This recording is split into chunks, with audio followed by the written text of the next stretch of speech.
Dito tayo ngayon sa NAIA Terminal 3 dahil nga maraming flights ang nakansela ngayong araw. Tinataya nga na nasa 14,000 yung mga pasahero na naapektuhan ng mga canceled at delayed na flights. Marami nga yan dahil nga yan sa Airbus company na nagkaroon ng systems update.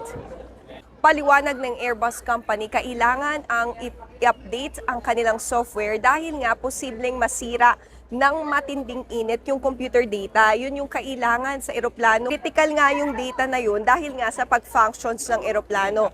Sa buong mundo, naapektuhan ng Airbus ay nasa 6,000 na air fleet.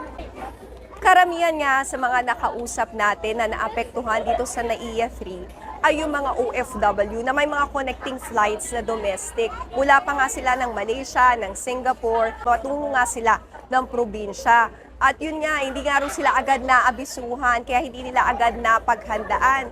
Stressful nga daw yung kanilang naranasan at talagang hassle dahil excited pa man din silang makasama yung kanilang mahal sa buhay. Nagugutom na rin po kami, tsaka pagod. Tsaka, siyempre, yung masayang-masaya kami na makauwi na makita ang pamilya namin. Tapos, ganito. Oo. Buti sana kung isang beses lang na-cancel, dalawa. Oo. Dahil po ako na-excess baggage na 3-5 kasi, pero after 2 minutes po, nag-announce po sila ng cancel po yung book. Sabi sa akin yung 3-5 daw po non-refundable, so medyo nag-tip talaga yung pulo ko sa akin.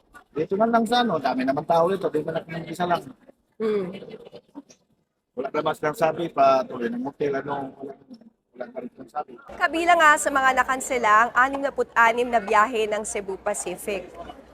Higit 10 domestic flights naman ang nakansela sa Philippine Airlines. Meron din nga mga international at domestic flights ang na-delay sa AirAsia.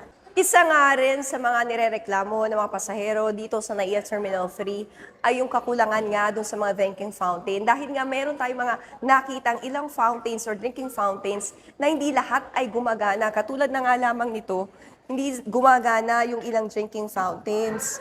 At doon sa ibang area, meron nga rin mga hindi gumagana. Dito naman, gumagana siya pero bihira. Mahirap ang pagpindot sa kanya. At paisa-isa, kailangan ibidiinan pa. So medyo challenge din. Inaasahan naman na bukas ng tanghali matatapos yung system update.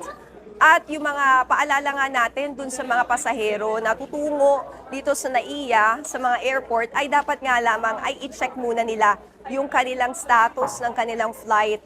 At yun nga, yung mga naapektuhan ng mga canceled flights or delayed flights ay mabuti nga makipag-ugnayan sa mga airlines para nga dun sa kanilang guidelines sa rebooking at kung ano pang mga adjustments. Mula nga dito sa Pasay, Faith Del Mundo, News 5.